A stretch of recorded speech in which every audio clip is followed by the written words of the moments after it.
जय हिंद मेरे प्यारे दोस्तों, गैलेक्सी क्लास में स्वागत है। और आज हम लोग एनसीईआरटी के एक महत्वपूर्ण टॉपिक को खत्म करेंगे। और हम लोगों का जो महत्वपूर्ण टॉपिक है बायोलॉजी से संबंधित है, और जो भी क्या है ग्लैंड है, जिसे हम लोग हिंदी में उसे ग्रंथि कहते हैं। यदि आपसे कोई पूछे कि ग्रंथि क्या होता है या ग्रंथि किसे कहते हैं, तो आप कहेंगे यह मांसपेशियों की एक क्या होती है, थैली होता है। या तो उसमें हार्मोन्स भरे रहेगा, या तो उसमें एंजाइम भरा रहता है, या तो दोनों हार्मोन्स और एंजाइम दोनों क्या होते हैं, भरे रहते हैं। तो ग्रंथि क्या होता है, तो यह मांसपेशियों की एक थैली होता है। या तो इसमें हार्मोन्स भरा रहेगा, या तो इसमें क्या होगा, एंजाइम भरा होगा, या तो हार्मोन्स और एंजाइम दोनों भरे रहते हैं। इस आधार पर ग्रंथि के प्रकार हम लोग पढ़ेंगे। ग्रंथि क्या होती है, तो ग्रंथ में या तो हार्मोन्स भरा रहता है, या तो एंजाइम भरा रहता है, या तो हार्मोन्स और एंजाइम दोनों भरे होते हैं। तो इस आधार पर, उपस्थिति के आधार पर ग्रंथ तीन प्रकार के होते हैं। कितने प्रकार के? तीन प्रकार के होते हैं। कौन कौन? नंबर 1 बहिस्रावी ग्रंथ, नंबर 2 अंतःस्रावी ग्रंथ, और नंबर 3 विसर्जित ग्रंथ। हार्मोन्स एंजाइम की उपस्थिति के आधार पर ग्रंथ तीन प्रकार के होते हैं। कौन कौन से? अंतःस्रावी ग्रंथ, नंबर 2 बहिस्रावी अंतःस्रावी ग्रंथ, बहिस्रावी ग्रंथ, और क्या मिश्रित ग्रंथ। आगे पीछे होने से कोई प्रभाव नहीं पड़ता है। आप पहले का नाम दूसरा ले सकते हैं, दूसरे जगह तीसरा ले सकते हैं, जो भी आप अपने आगे पीछे ले सकते हैं। लेकिन मुख्य रूप से कितने प्रकार की ग्रंथियां होती हैं? तीन प्रकार की। कौन कौन? बहिस्रावी ग्रंथ, अंतःस्रावी ग्रंथ और मिश्रित ग्रंथ।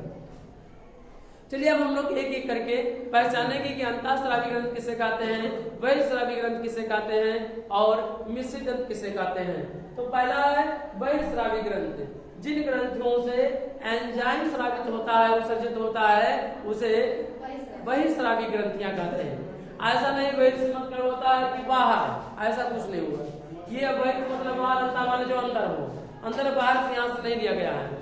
यहाँ पर जो बहिस्रावी ग्रंथ है, जिन ग्रंथियों में या जिन मांसपेशियों की थैली में एंजाइम भरा होता है या एंजाइम उत्सर्जित होता है, उसे हम लोग क्या कहते हैं, बहिस्रावी ग्रंथ कहते हैं। या इसमें उत्सर्जित होने के लिए किसी डक्ट या नली, इसमें एक नली होता है जिसे हम लोग नस भी कह सकते हैं एक प्रकार से, या रास्ते यानी डक्ट को ही नली कहा जाता है, या मार्ग। इससे उत्सर्जित होने के लिए, उन ग्रंथियों से बाहर उत्सर्जित होने के लिए एक नली होती है, तो उस नली को हम लोग क्या कहते हैं, डक्ट कहते हैं। यह रक्त या ब्लड के संपर्क में नहीं रहता, यानी इससे उत्सर्जित होने के लिए एक खास नली होता है जो ब्लड के संपर्क में नहीं रहता। ब्लड के, यदि यह ब्लड के संपर्क में होता तब क्या होता, तो इससे ब्लड भी निकल सकता था। उस ग्रंथ से जो उत्सर्जित हो रहा है एंजाइम के साथ साथ क्या होता, ब्लड भी हो रहा था, परंतु ऐसा कभी नहीं होता है। यानी जिन ग्रंथियों से एंजाइम उत्सर्जित होता है, तो उनसे क्या होता, ब्लड नहीं प्रवाहित होता, यानी उत्सर्जित होता है। तो ऐसे को हम लोग क्या कहेंगे, बहिस्रावी ग्रंथ। जैसे लार की ग्रंथियां हम कर रहे हैं, लार से कभी आप देखें रक्त को निकलते हुए, और लेकिन उत्सर्जित तो हो ही रहा होगा। वहाँ ग्रंथियों से ही उसे जीव निकालेंगे, हरे हरे टाइम में पौड़ते हुए नीचे आपको मिलेंगे, तो निकलते हुए आपको दिखाई पड़ेंगे, या उत्सर्जित होते हुए अपने आप भर जाता है। जीव उठाइए, सुखवा दीजिए किसी कपड़े से, फिर भी नीचे क्या होता, अपने आप क्या भर जाता है।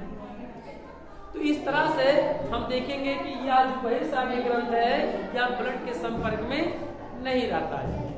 लिख दिया गया इस बात को, यह ब्लड या रक्त के संपर्क में नहीं रहता, यानी यह ग्रंथ ब्लड के संपर्क में नहीं रहता, क्योंकि यह एंजाइम के साथ साथ नहीं तो क्या करेगा, ब्लड को भी क्या हो जाएगा, बाहर। तो जो लाल ग्रंथ है क्या है, बहिस्रावी क्या है, ग्रंथ है। क्या है, बहिस्रावी ग्रंथ है। फिर इसके बाद हम लोग क्या वे जो पाएंगे, सेरोमीन भी पाएंगे आप। लेक्राइमल ग्रंथ है, जो पंकटम एक ग्रंथ है, आंख के बगल में पाया जाता है, जो आंसू को क्या करता है, स्टोर करता है। ये भी क्या है, बहिस्रावी ग्रंथ है। क्योंकि आप देखते हैं आंख से क्या होता है, आंसू निकलता है, तो आंख से आंसू निकलता है, तो क्या ब्लड भी कभी होता है? कहीं हम आंख खून के आंसू रुला लेंगे आपको, इसका मतलब क्या, खून निकलेगा? वो जब जो ग्रंथ जो आंसू का निर्माण कर रहा है, ये बहिस्रावी ग्रंथ है, तो कैसे वह ब्लड निकाल देगा? तो कहें कि कहा जाता है कि खून का आंसू रुलाने का मतलब है कि शरीर को बहुत पीड़ा देना, हृदय को बहुत पीड़ा देना, ऐसा इस तरह से। और आप ही सोच सकते हैं कि जो बहिर्स्रावी ग्रंथ है वह ब्लड के संपर्क में है ही नहीं, तो क्या वो कभी उससे ब्लड आ सकता है? तो क्यों कहते हैं लोग आंख से आंसू बहाते हैं? आंख से आंसू तो बहाता है, लेकिन खून के आंसू रुलाए ले, तो कभी आप देखेंगे ऐसा हो पाएगा? संभव है नहीं। बस उसका मतलब ये होता है कि शरीर को बहुत पीड़ा देना, यानी कष्ट देना, कि कष्ट भी रहे और आप कुछ बोल ना सके, तो उसी को कहा जाता है खून का आंसू रुलाना कहते हैं। लेकिन क्या कोई खून से आंसू रुला सकता है? मैंने खून निकाल सकता है आंख से? नहीं निकलता। ऐसा क्यों? क्योंकि जो ग्रंथ है आंसू का निर्माण करता है वो बहिर्स्रावी ग्रंथ है, और बहिर्स्रावी ग्रंथ होने के कारण वह ब्लड के संपर्क में ही नहीं रहता है। तो जो एंजाइम ब्लड के संपर्क में ही नहीं रहेगा तो बताइए क्या उससे ब्लड आ सकता है? नहीं आ सकता है।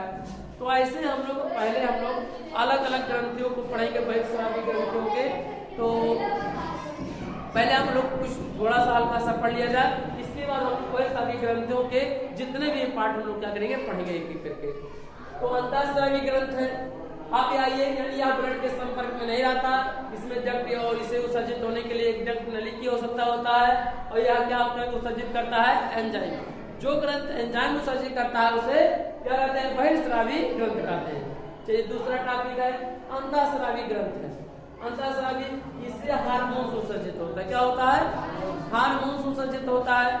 आप एंजाइम, इसके पहले हम लोगों ने एंजाइम कहा, एंजाइम लार भी एक प्रकार का क्या है? एंजाइम है। हार्मोन्स, सेक्रेटन हार्मोन्स आपको पढ़ाए थे कभी, पाचन की प्रक्रिया में बताए रहे होंगे आपको, छोटी आंत में बड़ी आंत में भी बताए थे। तो वहां पर जब ग्रंथ हम लोग पढ़ेंगे अंतःस्रावी ग्रंथियों के, तब हम लोग क्या करेंगे, देखेंगे कि कौन कौन सी क्या है हार्मोन्स उत्सर्जित हो रहे हैं। ठीक है, एक हार्मोन्स सेक्रेटन हार्मोन्स आपको बता दे रहे हैं।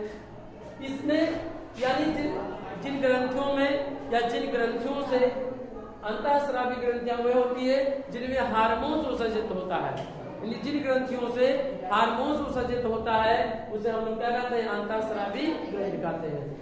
इसमें डक्ट और नली नहीं होता, इससे उत्सर्जित होने के लिए किसी डक्ट और नली की आवश्यकता नहीं होती। क्यों? क्योंकि यह ब्लड या रक्त के संपर्क में रहता है, यानी यह ब्लड के क्या होता है? संपर्क में रहता है, यानी इससे ब्लड भी निकल सकता है। अगर इसे डिस्टर्ब कर दिया जाएगा तो इससे ब्लड भी निकल सकता है। तो इस तरह से जो भी हमारा जो पार्ट होगा,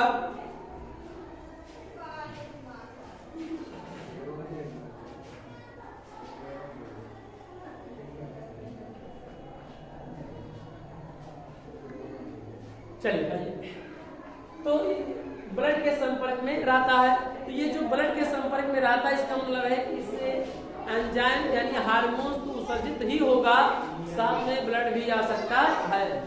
तो कभी कभी आप देखे होंगे, घटनाएं ऐसे देखे होंगे कि आप खांसे वासे, तो खांसने पर आप देखते हैं ब्लड भी आ सकता है, कभी कभी आप सुने होंगे।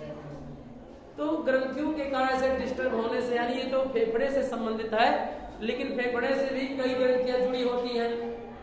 इस तरह से क्या होते हैं, सभी ग्रंथियां क्या होती हैं, जो भी टोटल यानी अंतःस्रावी जो ग्रंथ होता है वो क्या करता है? हार्मोन्स क्या करता है? उत्सर्जित करता है, या ब्लड के संपर्क में ही रहता है, तो इससे ब्लड भी उत्सर्जित हो सकता है। तीसरा होता है मिश्रित ग्रंथ, तो जिससे जिन ग्रंथियों से हार्मोन्स और एंजाइम दोनों उत्सर्जित होते हैं, दोनों रखे, तो इसे ग्रंथ को हम लोग मिश्रित ग्रंथ कहते हैं। अब मिश्रित ग्रंथ क्या है? अग्नाशय का नाम ले सकते हैं, या अग्नाशय पैंक्रियाज जिसे कहा जाता है, या एक क्या है? मिश्रित ग्रंथ है। या हार्मोन्स भी उत्सर्जित करता है, और हार्मोन्स के साथ साथ कौन सा? एंजाइम भी क्या करता है? उत्सर्जित करता है। यानी मिश्रित ग्रंथ में हार्मोन्स भी होता है और क्या होता है? एंजाइम भी होता है। आपके मन में चल रहा होगा कि एंजाइम क्या होता है, हार्मोन्स क्या होता है, तो यह एक लिक्विड होता है। क्या होता है? एक लिक्विड। लार भी क्या है? 3 प्रकार के लार भी क्या है? एक प्रकार का एंजाइम है। आप देखेंगे आंख में जो आंसू होता है वो भी क्या है? एंजाइम है। अब एंजाइम अगर देखना हो आपको तो थूक लीजिए हाथ में, वही क्या है, एंजाइम है। इसमें कितने प्रकार के एंजाइम होते तो 3 प्रकार के 4 प्रकार के जो आपको बताए गए हो एंजाइम बताए रहे होंगे आपको। लाइसोजाइम बताए, टाइलिन, डाइस्टेज, म्यूकस, ये सब आपको बताए गए थे। सबका कार्य लाइसोजाइम में क्या होता था, जीवाणु को क्या करना था, नष्ट करना था। कि जैसे हम लोग कोई दाल चावल रोटी सब्जी हम लोग हाथ में लेते हैं, एक माछी या कोई चीज आके बैठ जाती है, वह माछी क्या होता है कहीं कूड़े पर या बगल में कोई बच्चा लैट्रिन क्या उसी को बैठा रहता है, और वही माछी आके आपकी इस चावल या दाल रोटी सब्जी बैठ जाता है, और इसके बाद क्या करते हैं आप डाल लेते हैं मुंह में, तो उन जीवाणु को नष्ट करता होगा लाइसोजाइम नष्ट करता है। और भी ग्रंथियां और भी हैं, तो हम लोग मुख्य रूप से पढ़ेंगे। कौन सी पढ़ेंगे हम लोग, सबसे पहले बहिर्स्रावी ग्रंथियों के बारे में पढ़ेंगे। तो चलिए हम लोग चलते हैं, बहिर्स्रावी ग्रंथि के बारे में हम लोग पढ़ेंगे, ठीक।